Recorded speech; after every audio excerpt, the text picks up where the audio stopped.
Welcome to the Women's Connection. I'm Barrie-Louise Switzen, your moderator.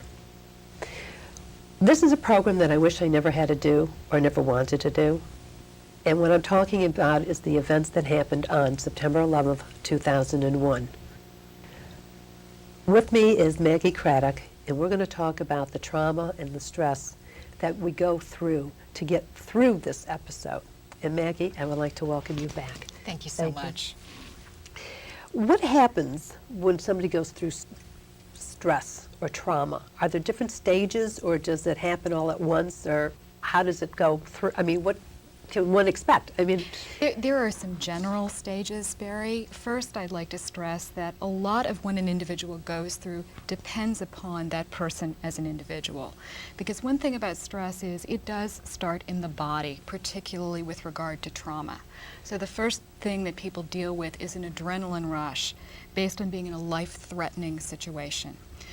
Now, how that rush of adrenaline and that tension that takes over, that sometimes causes a temporary mind-body split as the individual does what they feel they need to do to survive a traumatizing environment, differs from person to person, depending upon their level of physical resiliency, the amount of confidence they have in their ability to escape a life-threatening situation, the amount of stress that they may have been undergoing into the event, a variety of things. But just to give you a general sense, most people can't quite yet be expected to know exactly how they're going to respond to this. because? Because most of us are still a little bit numb. And the first response for many people, the adrenaline really hasn't drained out of us yet as a culture, is to sort of rush into our heads, stay busy, keep functioning, and the adrenaline and the busyness are medicating us out of an underlying level of grief and depression that we may be dealing with going forward. So it's kind of like the what happens after the funeral is over. So what happens? Does it all bubble up and then we explode, or what can we look for? What can we look forward to in the future as far as our emotions go? Well, after about 3 to 4 weeks, what some people may start to notice, if it hasn't started already, is that they may be easily triggered by images of the trauma. They may see a magazine cover, they may hear a siren, and then again the symptoms will initially trigger in the body. And then after the body starts and your breath gets short or you start to clench your fists or something like that, then recurrent imagery may start that's troubling. One thing I'm saying to many clients who have difficulty sleeping and are having problems with the recurrent energy is to remember that the first thing they need to do is calm their body as much as possible. And then the intrusive thoughts usually become easier to deal with at that point. Okay, well, let's start with, how do you calm your body when you're like shaking and everything else? That's a great question. One of the first things is many people who have someone that they're living with, a partner, a family member, may actually, if they wake up, want to take the step, if it's bad enough, to tell people that they need a hug. Many people may want to wrap themselves up in a blanket. People might want to have books, not just books that you go out and buy, but books that have been special to you and soothing in the course of your life around to look at, to read, to try to distract themselves. And the key here too is some way to get in touch with the breath. Deep breathing and being able to calm yourself as an organism is incredibly important in terms of shaking off trauma physiologically. Well, and then the second stage, what do you do? Well, one of the things that's happened for many people is that this has just been an out-of-control, chaotic situation that leaves us all feeling powerless, and then the next step with the government and what's going on in our culture is also something that we feel out of control about. So for many clients, we've talked about routine as much as possible. One of the key symptoms for many people has been intrusive thoughts of worry about what might happen to their spouse, their children, or perhaps some partner that's also working in another part of Wall Street that wasn't affected. Many people are setting up situations where they will call a loved one, maybe even 4 times in the course of a day, and leave messages so that there is just some sort of ongoing structure that you know, like clockwork, they'll be checking in at that time. Many people need to get back to as much routine as they possibly can to be able to establish some sense of boundaries and some sense of control as an individual during this period. Because I know I've been talking to a lot of people, and we've all been reacting quite differently. I mean, the first day you were numb, you wanted to go volunteer, you wanted to donate blood, and they the lines were 5 hours long to donate blood. I mean, Right. everybody was volunteering. So you go through this whole thing. I know people who haven't left their houses because Absolutely. they can't deal with anything. I mean, I don't even know if they went out to get groceries, Right. let alone have it delivered. Right. So everybody I know is dealing it on different levels. I know what I did is I found what I call my trash books. And I just read it straight through one night, and I was up till like 5 in the morning reading this book. And then it started slowly but surely, I started coming out of it. Right. That's a really healthy response, too. The other thing that people need to do, too, is try not to isolate during this period. Reach out to other people. One of the things that I'm emphasizing with everybody is one of the ways we heal is not just by turning to experts and counseling and all of this, but we heal as a community also through reaching out to other people. It's an incredibly important component. Well, what are some of the signs that we should look for, not only in ourselves as we go through this transition, but also as our friends, families, relatives? One of the first signs to look for is physiological distress. So people who may be experiencing some sort of internal queasiness before going onto a subway. I've had clients who called me from out of town who have to go back to work and clients in town too, who have to go to work to into skyscrapers, and it's frightening. And they'll sometimes make a call, we'll touch base, and they'll call again when they get behind the desk at their skyscraper, just trying to normalize that and go through the motions. But one has to listen to one's own intuition at a time like this, because for many people, again, especially people who are survivors of this tragedy, who had to go on instinct in order to get out of there, you need to understand that for a little while it's going to be important to be able to listen to yourself and follow your own pacing. Other people may not always understand this. I've had clients say, gosh, you know, my family wants me to come out and spend some time with them. I simply can't leave my fiance at this time. And one of the things that people need to tell others in the beginning is, for a little while, I may be a little bit more spontaneous in my decision making. I may not always be able to logically explain to you exactly why I'm making the choice to do something rather spontaneously. Please be patient with me for a few weeks until a little bit of a sense of what's going on between the mind and the body is reestablished. All right, now this is the first stage. What Yes. about the second stage?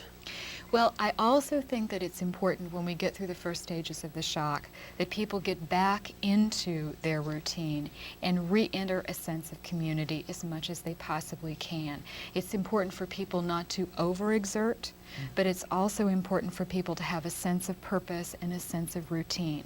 I've often felt, and I think we may have touched on this in a previous conversation, that having some sort of part of your life where you're reaching back and giving back to the community in any kind of job is a helpful thing to do on many levels. But at a time like this, it's critically important because people not only need a routine, they need a sense of purpose with that routine as well. And it's also giving. I think when you give somebody unconditional anything, there's just a whole different feeling to yourself. Absolutely. Now, what's the third stage? Well, you know, many things to think about here. We have the physical trauma, we have the emotional issues. Another thing to bear in mind with this is there are moments when the individual may be able to talk about the incidents, write about the incidents, share them with other people, and it's healing. However, you have to monitor your own internal physiological reaction very carefully, because there are other moments when discussing it with someone who may be well-intentioned and wants to know the details might be re-traumatizing for someone. And it's very difficult to know. One day it's okay to talk about it, and the next day it feels re-traumatizing to do so. So it's important for somebody to give themselves permission to be able to say to someone, if they feel their breath catching, if they feel themselves starting to tense up, to be able to say, I'm sorry, I can't talk on the phone right now, I can't discuss this with you right now, I'll get back to you later when it feels like I can talk about it again. It's very important for people to be able to set emotional and energetic boundaries around this issue where they need to, and for a little while we're not going to be able to predict when those will need to kick in and when they'll be a little less necessary. Now, what about people who survived? Right. How are they? I mean, they were actually in the towers. Correct. What are they going through exactly? I mean, Well, some of the predominant reactions emotionally that many of my clients are going through right now, funnily enough, Barrie, is guilt. Why me? I saw so many people who were killed. Why am I spared? Many people have said to me, you know, I just kept going. Maybe I could have gone back. I saw so many heroic things. I saw so many tragic things. And one thing I think we all need to come back to with this one is, it is a primal response. We are acting on animal instinct at a time like this. I was working with a client who said, you know, my manager rushed through saying, get out of the building, and I just took my purse and ran, you know? And the answer that I was able to give her is, you know, at a primal moment like that, you're not rethinking your role. Right. This individual was not a manager. She was doing what she was told to do. And in fact, she managed to hold hands with and help several other people survive as they got out of that tower. But it's a difficult time to judge ourselves harshly, because at that point, people go into animal instinct and they're doing exactly what their organism has programmed them to do to survive at that point, correct? Survival. Unless they're specifically trained to do something different, which may kick in as well. So in some cases, managers have been some of the most heroic people that I've heard about in this, not to mention, of course, the rescue workers that we've all discussed and we're also grateful for. Now, how do you, if you know somebody who passed away, Correct. how do you handle the bereavement with the rest of the family? These are such tremendously painful issues, and the grieving in this particular instance has been some of the harshest we've seen in the mental health community, because of course it wasn't like a car accident where everybody could suddenly realize the person was gone and immediately go into the comforting process. For many people, this has been prolonged, and they didn't know whether the individual was alive or dead for some period of time, and of course the bodies haven't always been identified either. All you can do in that situation is often beyond words, is just to offer your time, your space, your energy, and be with that individual to the extent that you can. Some of this is just going to take some time, and it's beyond words for many of us. It's beyond words. It's I mean, beyond it's just. words. I'd also like to take a moment to talk a little bit about the spiritual side of that as well. Because Good, I was going to ask you about that. living into grief, you know, which is that some of the most troubling reactions that we've had from this have been people who have been so terribly hurt and angry that they feel that whatever their traditional religious practice has been, it's just simply not cutting the mustard for them at this time. Other clients have gotten tremendous strength from their religious resources, and we're all grateful that they have those to draw on during a period like this. I think one of the things for people to remember is the anger is valid. The anger is understandable. Emotions are like weather. They come across us. We have to process them like energy. They're not good or bad. And whatever, you know, spiritual realm is out there, I'm sure that they understand as well. How have you been handling this? You're dealing with all these grieving people. I wouldn't say grieving. I mean, well, they are grieving. They are grieving. All these traumatized, really traumatized individuals. How are you handling it?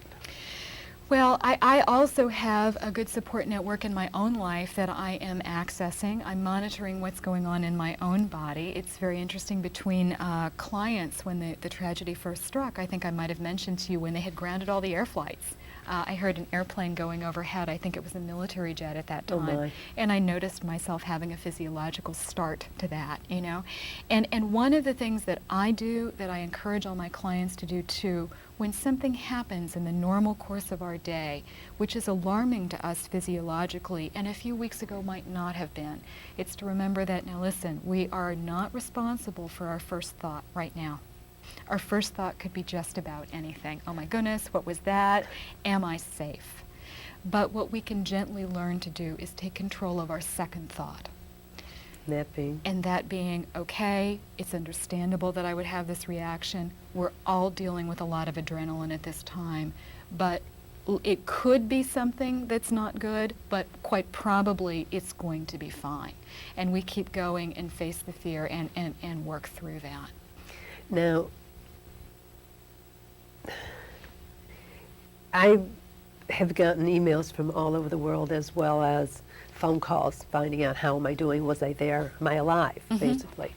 And which was very comforting to know that people really cared and were reaching out, people you hadn't heard from in years, Right. which was really very nice. I also received a lot of emails because I know the day it happened for me, I just got this big heartache. Of I mean, it course. was just really powerful. Right. And in a couple of the emails, I got prayers. And so what I did is I downloaded the prayers, and I went out to Central Park, and I read the prayers. Oh, how And it beautiful. was really great to be back into nature, except every now and then you would smell the smoke and the debris and everything else. But it really lifted the heartache. Now, what are you doing to lift your heartache? I mean, Something somewhat similar. I will say that because in the city we are subjected to the group energy of a very frantic attempt to renew ourselves, to rebuild, to keep going as we need to go, Right. the rhythm and pace of nature is a wonderful switch for us, just as organisms, as primal beings trying to get through this. So if somebody has the opportunity to get out in nature, and I've been fortunate enough to have a little bit of this myself, it can be a replenishing thing.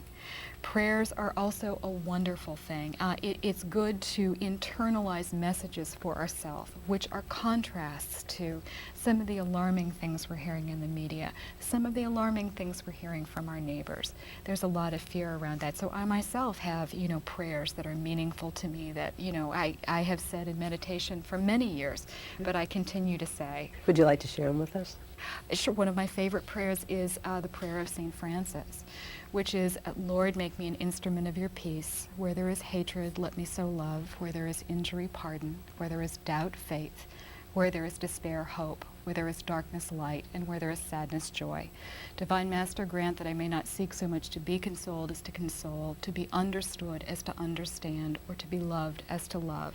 For it is in giving that we receive, it is in pardoning that we are pardoned, and it is in being released from the bondage of self that we are born into eternal light. Wow, that's beautiful. I've always thought so. St. Francis is one of my superstars. Now, you also, when we were talking off stage, you also mentioned you do another metaphysical prayer.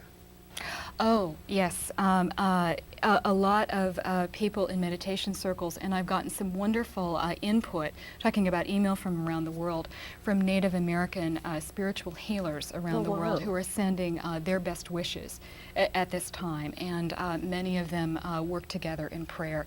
And this particular prayer actually does come, I believe, from the Cherokee people, and it is in the name of the power and the presence universal. Protect us from harm and from all unenlightened spirits. And may the light of our spirit guides and the light of our higher selves illuminate our thoughts, that we might reflect the radiant glory of all that is. And I think one of the important Beautiful. things, thank you, and I thank them for that, is that all of us have an internal rebuilding job to do. We need to rebuild spiritually, not just rebuild structurally. Because by doing this, we shift a lot of the very frightening energy that, of course, was present before this tragedy and led to it. Because one of the things that concerns me the most is not what has happened, it's what's going to happen, that's coming up.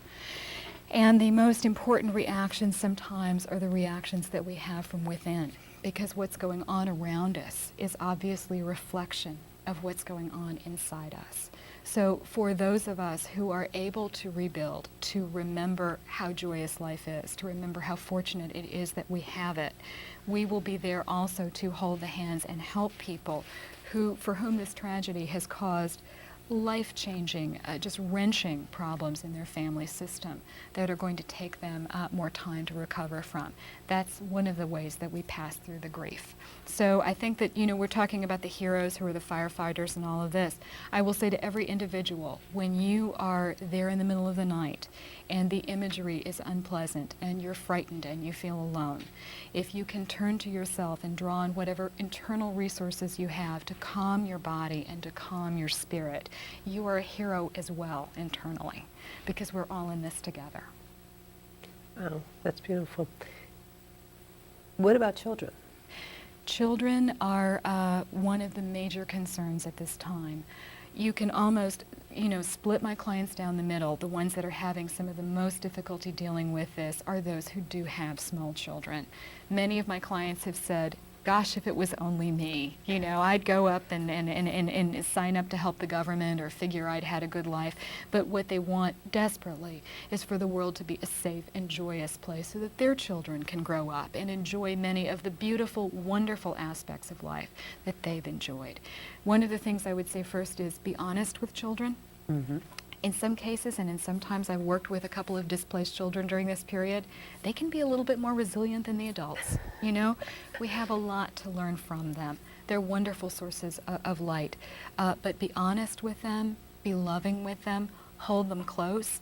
And one thing that you were touching on before within nature, let's not underestimate the healing impact of beauty, the healing impact of a hug, the healing impact of a simple moment at home, the healing impact of lighting a candle with your family. There is tremendous healing power in that internally, particularly for children, not to be minimized at a time like this. The small things are not small in this kind of tragedy. I think it's the little details that are monumental in importance. Absolutely, and it's the little things that are most precious for us to protect.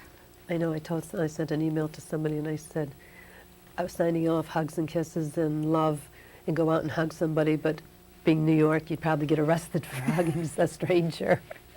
Well, and it's all important. It's also important for us to be very gentle with ourselves and with each other about being in the present moment, about what we need, and also about what we're able to receive. I know that some of the feedback with people who have reached out to those who have lost their spouse, lost the father of their children, has been, how can I help? And the response comes back, I don't know how you can help. I'm too devastated to be able to help you help me.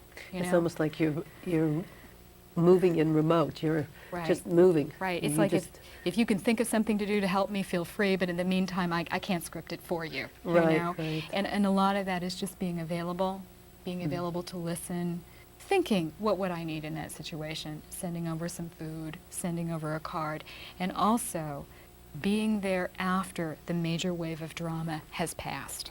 That's the key. That is the key. That is Right. the key. What would you like to leave the audience with? What I would like to leave the audience with is, as a community, I think we're all very proud to be New Yorkers right now, because we have certainly rallied and we are certainly doing the best we can to rebuild ourselves as a community, emotionally, physically, and spiritually. And I would say to each and every individual, we owe it to our country and we owe it to ourselves to rebuild internally as gently and as solidly as possible. That requires patience with ourselves and patience with other people, but each and every one of us, by doing that, is going to play their part in coming back from this tragedy as fully as possible. Maggie, thank you so much for joining me. Barrie, thank you for having me. My pleasure. And thank you. If you would like a copy of the prayers that was emailed to me, just let me know and I'll be glad to send them to you. You can contact me at Barrie@Women's Connection, WOMANS-connection.com, and I'll be glad to send them to you.